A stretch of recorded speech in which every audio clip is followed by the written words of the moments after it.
So Mark, about a third of the way into the season now, do you feel it's going from an academy perspective? It's going good in terms of performance with the youth team. Obviously, it's been a good start. We've had a success in the Youth Cup so far, beating Carlisle the other day.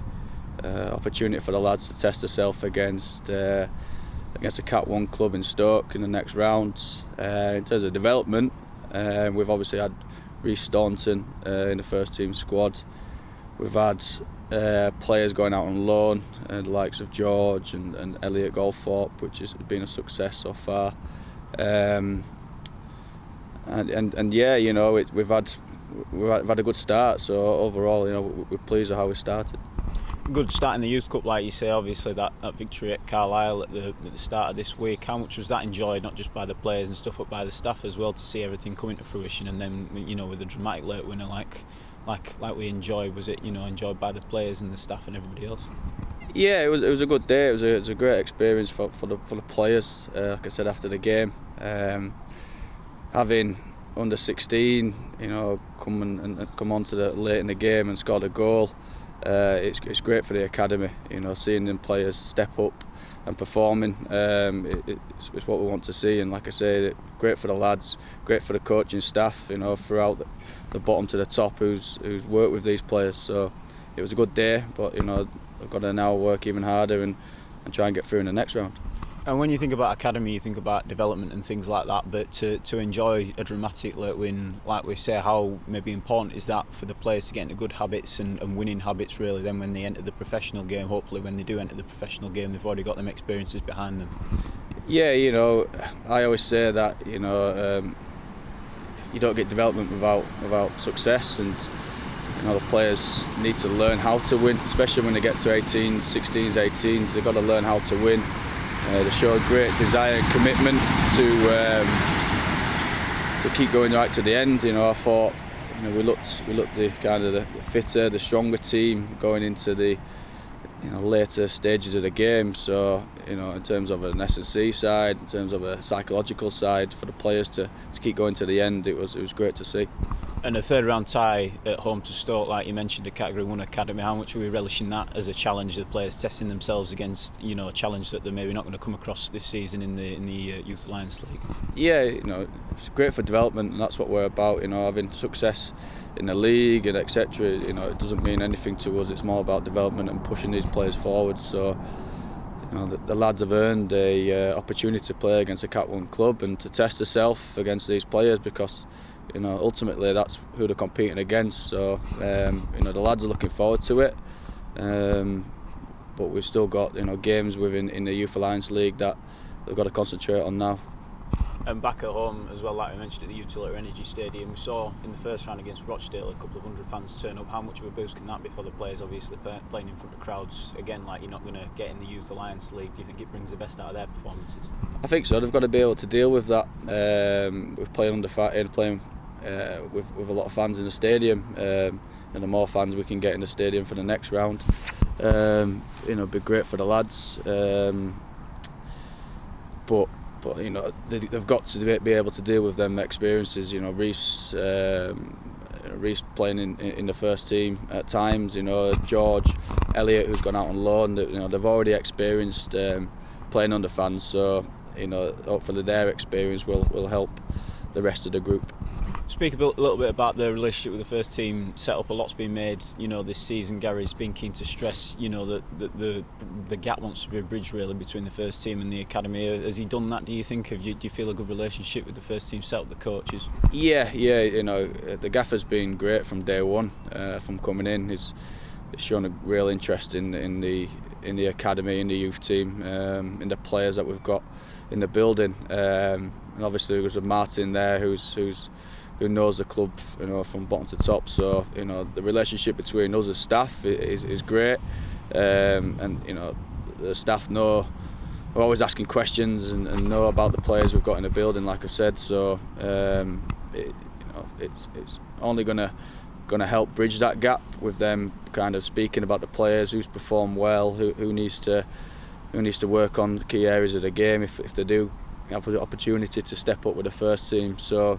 Having this relationship with the first team in terms of youth team, first team, it's only going to help bridge that gap and hopefully get the players closer to the first team squad. And how encouraging is it when you mention people like Martin, who's been around the academy setup for a few years and is now working in the first team and helping bridge that gap? Really, is that encouraging for you to see that, in terms of pathways, there's pathways for the players from youth to professional level, but there's also pathways off the field as well for the coaches and things like that? Yeah, 100%. I think this is it's a club who doesn't just develop players, it develops staff as well, and Martin's a perfect example, stepping up into a first team role. Obviously myself, Connor, who's been at the club a while, so we've stepped into the youth team role.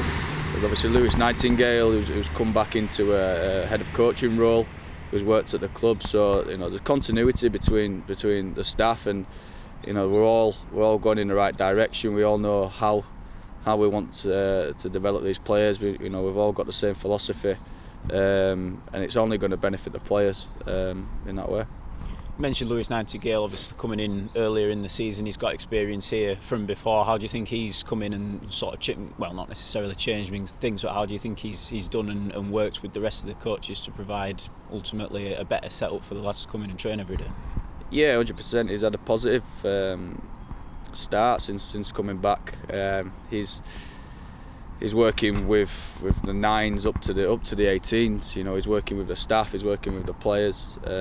Is the knowledge that he's got from working, in a Cat 1 club. He's giving back to the players and the staff. In terms of the 18s, he comes down. He works with us, with myself and Connor, on a day-to-day basis.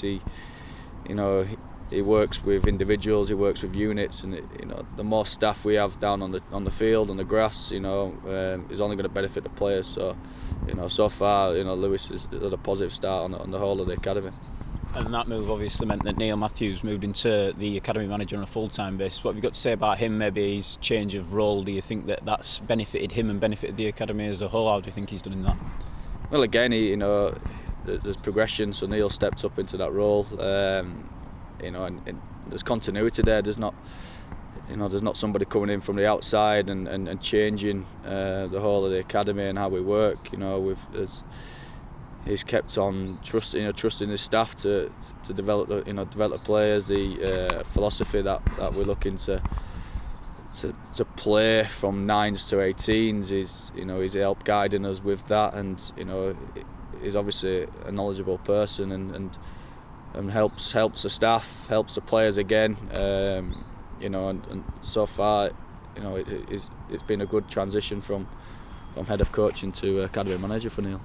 Yeah, you look at moves like Ollie McBurney to Sheffield United in the summer for this football club. That was great news in the sense of bringing money into the club in terms of finances and stuff like that. When you look at your responsibility and your sort of role in breeding players through like that, does it maybe excite you in a way that it's your job to do this, and if you do succeed in doing that, it can have massive positive effects on the club going forward? Yeah, 100%.